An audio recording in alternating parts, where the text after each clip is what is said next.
Assalamualaikum warahmatullahi wabarakatuh. Saya Oki Wijaya, salah satu dosen di program studi agribisnis Fakultas Pertanian Universitas Muhammadiyah Yogyakarta. Pada kesempatan ini saya ingin menyampaikan materi tentang channel dan customer relationship yang merupakan bagian dari bisnis model Canvas. Ya, adapun materi ini untuk melengkapi materi-materi sebelumnya ya, dan mempermudah, harapannya bisa mempermudah mahasiswa di dalam membuat perencanaan bisnis. Baik, kalau di materi sebelumnya kita sudah membahas tentang customer segment, jadi siapa saja yang berpotensi untuk menjadi customer kita. Kemudian di materi setelah itu ada value proposition, kita membahas keunggulan produk sesuai dengan yang diinginkan dan dibutuhkan oleh konsumen. Maka di kesempatan ini kita akan membahas tentang channel dan customer relationship. Nah, seberapa penting channel dan apa itu channel? Baik, teman-teman pernah membayangkan bahwa satu produk ya dia sudah punya keunggulan ya, sudah punya keunggulan dan keunggulan itu sesuai dengan apa yang diinginkan dan dibutuhkan oleh konsumen, tapi ternyata si konsumen ini bingung akan membeli produk ke mana. Kira-kira produk yang akan Anda jual atau produk yang akan Anda pasarkan itu akan laku atau tidak? Ya, tentunya tidak. Ya, kenapa? Karena ya, konsumen bingung mau membeli produk Anda itu di mana. Nah, oleh karena itu channel ini sangat penting. Jadi channel ini adalah satu blok di dalam bisnis model Canvas yang membahas tentang bagaimana value dari satu produk atau keunggulan satu produk ini bisa diketahui oleh konsumen dan bagaimana konsumen ini bisa membeli satu produk atau menikmati value yang Anda tawarkan melalui bisnis Anda. Nah, ya. Jadi kalau secara terminologi yang saya tulis di PPT saya, channel menggambarkan bagaimana suatu perusahaan berkomunikasi dengan segmen pelanggannya dan menjangkau mereka untuk memberi proposisi nilai. Nah, ya biasanya channel ini identik dengan bagaimana satu bisnis itu atau satu produk itu dipromosikan sehingga konsumen itu tahu. Nah, tools-tools yang digunakan itu juga harus disesuaikan dengan customer dan value-nya. Nah, sebagai contoh gini, ada di kelas tuh ada pernah satu ketika mahasiswa saya tanya, Pak, kenapa kok radio ya radio RRI lah sebut merek gitu ya, RRI itu masih ada dan masih banyak pendengarnya gitu. Nah, pertanyaan kedua ada tanya, Pak, kenapa kok produk-produk pertanian itu tidak ditawarkan melalui iklan di Netflix gitu ya, atau produk-produk pertanian kok nggak ada iklannya di TV apa kayak Net TV atau RCTI gitu. Nah, itu dua pertanyaan dari mahasiswa saya. Nah, ini sebenarnya pertanyaan ini yang nantinya akan menjawab kenapa kemudian channel itu penting dan kenapa kita harus memilih channel yang tepat. Nah, teman-teman, kalau kita lihat, kalau produk-produk pertanian, ya, produk-produk pertanian kita ketahui customer dari produk pertanian adalah petani. Ya, misalnya benih pertanian ya, kalau di dunia pertanian ada beberapa perusahaan besar seperti Monsanto, Syngenta, Pioneer, East West Seed ya, atau merek panah merah gitu ya. Nah, mereka menjual produknya tidak membuat promosi seperti produk-produk pada umumnya di TV gitu ya. Tapi mereka menggunakan channel, yaitu salah satunya adalah menggunakan radio, atau mereka akan menggunakan para penyuluh petani ya di tingkat kecamatan atau desa ya, atau mereka menggunakan sistem yang namanya demo plot ya. Jadi mereka akan menyewa satu lahan kerjasama dengan petani, kemudian semua saprodinya akan ditanggung oleh perusahaan itu Nah, sebagai contoh, nah baru nanti kalau hasilnya bagus, petani itu akan tertarik untuk membeli dan menyampaikan ke kawan-kawan yang lain. Nah, loh Pak, kenapa kok nggak sekalian di TV? Iya, karena customer segmennya, kalau kita lihat dari teori customer segment tadi, ya, memang sebagian besar atau mungkin seluruh yang akan membeli produk itu adalah petani yang mungkin, mohon maaf, hidup di desa, ya, yang mereka tidak terbiasa untuk melihat iklan menggunakan YouTube misalnya, atau tidak terbiasa seperti teman-teman mahasiswa nonton Netflix gitu ya, atau WTV misalnya gitu ya. Ya, mereka lebih familiar mendengarkan RRI. Nah, maka channel itu yang akan dipilih oleh perusahaan-perusahaan benih. Ya. Nah, termasuk nanti teman-teman ketika teman-teman mahasiswa ingin membuat bisnis, Anda bisa petakan kira-kira customer Anda itu akan lebih suka berbelanja secara langsung offline, mengunjungi outlet, atau menggunakan online. Nah, inilah makanya kenapa meskipun online itu sekarang menjadi preferensi utama dari para calon pembeli, ya, karena lebih simpel, tapi beberapa perusahaan brand besar lainnya dari Amerika, dari Eropa, mereka masih memilih untuk membuka outlet di mall. Karena beberapa produk itu memang akan lebih nyaman jika dibeli dengan memegang produknya secara langsung. Ya, contoh, ya, ini saya kasih contoh di slide saya ada Uniqlo. Nah, Uniqlo ini dia masih buka outlet banyak di beberapa mall. Bahkan kemarin di daerah Bukit Bintang di Malaysia, di Kuala Lumpur, dia baru buka outlet baru tuh di daerah Bukit Bintang dan ramai sekali. Ya. Uniqlo mencoba untuk mengintegrasikan dengan kafe, jadi di outlet Uniqlo itu kemudian disediakan ada kafe kopi begitu ya, kecil begitu, orang bisa beli di situ sambil menunggu, ya, bapak-bapak beli kopi di situ kemudian menunggu istrinya yang sedang berbelanja. Nah, ini menarik. Padahal, loh Pak, kok masih buka outlet? Padahal kan berbelanja online itu sudah banyak diminati sekarang. Iya, karena memang beberapa pakaian itu memang orang lebih yakin dengan menggunakan atau memegang kainnya secara langsung. Nah, Uniqlo kalau Anda lihat, memang kalau Uniqlo, kalau teman-teman yang mohon maaf biasa hidup di kota, ya melihat brand Uniqlo sudah terbiasa begitu ya, atau mungkin yang mohon maaf yang kiriman setiap bulannya di atas 2-3 juta begitu, mungkin melihat harga Uniqlo relatif murah begitu ya.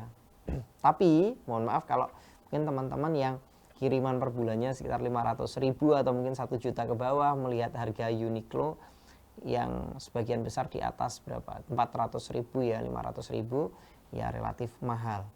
Nah, ini channel ini yang maka Uniqlo dengan value yang mereka tampilkan dengan harga sekian itu gitu ya, mereka lebih memilih membuka outlet di mall atau di tengah kota. Maka saya belum pernah menemukan Uniqlo kemudian membuka outlet di pasar tradisional. Ya, kenapa?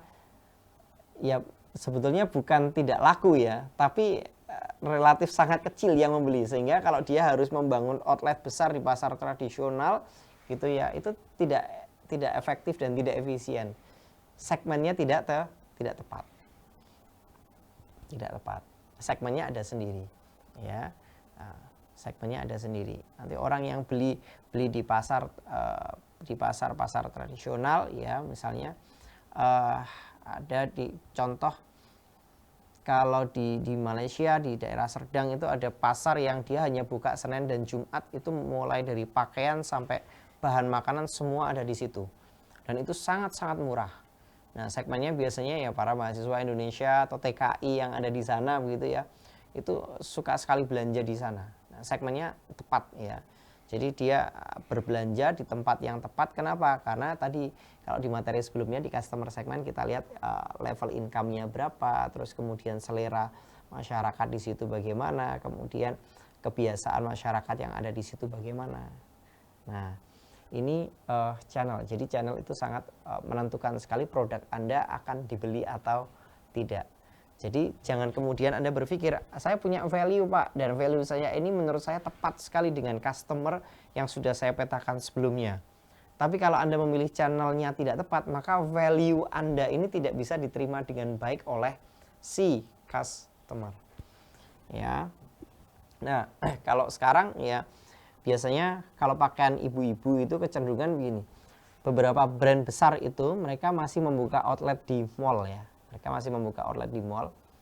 Ya, tapi mereka sangat paham. Biasanya ibu-ibu itu karakternya mereka akan melihat produk itu di mall, pegang-pegang, foto-foto, terus kemudian belinya melalui online. Ya. Kenapa? Karena ada cashback dan jauh lebih murah gitu ya. Ya, meskipun kadang-kadang saya juga heran, kenapa kok ibu-ibu ini kemudian beli di rumah, padahal ke mallnya kan ada parkirnya, ada bensinnya. Kalau kita total harganya ya mirip-mirip. Tapi si produsen ini mereka sangat-sangat paham terkait dengan psikologis harga yang dimiliki oleh calon customernya. Ya, nah itu. Terus coba Anda amati kalau di mall ya, teman-teman sekalian. Beberapa toko mainan itu diletakkan di tempat yang sangat strategis. Nah, contoh yang ada di Jogja City Mall ya, kalau nggak salah, saya mohon maaf saya sebut merek. Itu ada toko mainan letaknya di tempat turunnya eskalator. Nah, coba Anda bayangkan kalau di situ keluarga si bapak dan ibu mengajak anaknya, kemudian mau tidak mau dia harus turun eskalator itu, anaknya lihat, nah pasti dia akan minta untuk mampir ke toko mainan itu. Nah, itu salah satu pemilihan channel yang tepat gitu ya. Nah, mainan yang dijual di mall itu pun juga akan berbeda dengan mainan yang dijual di mungkin mohon maaf di daerah tempat tinggal saya itu ada toko mainan yang laris sekali di sebelah lapangan kasihan, lapangan kasihan dengan dijual dengan harga sangat murah dan laris. Nah, setiap kali malam minggu itu anak-anak pada berlomba ke sana. Nah, tapi nggak ada tuh mainan yang dijual di, misalnya mainan yang dijual di mall seperti Smiggle gitu ya, yang merek-merek branded luar gitu ya, dijual di situ nggak ada. Kenapa? Karena memang channelnya tidak tepat untuk menjual barang-barang branded. Ya, kita lihat customer segmennya juga. Oleh karena itu, teman-teman di dalam membuat perencanaan bisnis harus dipertimbangkan ya pemilihan channel yang tepat. Nah, kemudian apa yang harus kita lakukan setelah pelanggan itu bersedia membeli produk kita atau menjadi loyalis dari produk kita, yaitu menjaga supaya pelanggan itu tetap ada dan tetap loyal kepada produk kita. Nah, ini teori ini kalau di dalam bisnis model Canvas dibahas di dalam blog customer relationship. Nah, kalau di channel tadi kita membahas produk kita itu belum dibeli dan bagaimana konsumen itu akan membeli produk kita, membelinya di mana, caranya bagaimana. Nah, yang selanjutnya customer relationship ini membahas kalau sudah ada pelanggan, bagaimana menjaga agar pelanggan itu setia kepada kita. Nah, ya. Nah, ini perlu dibahas di dalam perencanaan bisnis. Jadi Anda perlu membuat perencanaan supaya pelanggan Anda nantinya tetap loyal ke Anda. Ya, ada beberapa macam hubungan pelanggan. Ya, ada hubungan personal. Ya, nah, misalnya kalau produk Anda sifatnya one by one atau misalnya Anda menjual ke klien, biasanya ini yang bersifat jasa begitu ya. Misalnya konsultan, Anda punya perusahaan konsultan, terus kemudian klien Anda salah satu CEO dari perusahaan atau manajer dari perusahaan tertentu. Anda biasanya akan menawarkan bantuan-bantuan personal untuk mempermudah mereka di dalam mengakses semua yang diharapkan gitu ya. Ya, atau contoh kalau di dunia perbankan ini yang mungkin tidak terlintas di bayangan pebisnis, tapi ini menurut saya adalah customer relationship yang baik kalau di di dunia perbankan. Fasilitas kredit misalnya, kredit itu ya contohnya ya teman-teman, kredit itu biasanya kita berpikir bahwa yang butuh adalah orang yang akan kredit. Oh, tapi tidak kalau di dalam dunia marketing perbankan. Berpikirnya dibalik. Sebetulnya bank itu juga butuh orang yang kredit. Jadi kalau Anda pinjam uang ke bank itu juga menguntungkan bank. Kenapa? Karena marginnya itu yang akan memberikan keuntungan bagi bank. Oleh karena itu beberapa bank swasta itu akan memperlakukan sangat baik kepada nasabah yang kredit ke bank tersebut. Misalnya saya akan pinjam uang nih. Saya akan pinjam uang, karena saya akan pinjam uang, saya biasanya harus mengurus beberapa dokumen-dokumen gitu ya, ke kelurahan dan lain sebagainya untuk validasi dokumen yang saya butuhkan, atau mungkin harus mengurus ke kantor dan lain sebagainya. Nah, biasanya marketing ya kalau di dunia perbankan istilahnya marketing lending ya, ada lending dan ada funding ya. Nah, teman-teman marketing di lending ini dia akan menawarkan bantuan ya, bantuan secara personal gitu. Pak, kalau misalnya Bapak butuh validasi bisnis Bapak atau KTP atau dokumen yang lain ke kantor kelurahan, saya siap untuk membantu. Nanti saya bantu uruskan di kantor kelurahan. Nah, misalnya ini contoh-contoh customer relationship yang sangat baik, gitu ya. Atau ya layanan otomatis atau mungkin komunitas ya, komunitas-komunitas yang dibuat oleh beberapa perusahaan sehingga mengikat feel antara perusahaan dengan konsumen-konsumen yang ada. Itu materi saya tentang channel dan customer relationship, semoga bermanfaat. Terima kasih, saya Oki Wijaya. Assalamualaikum warahmatullahi wabarakatuh.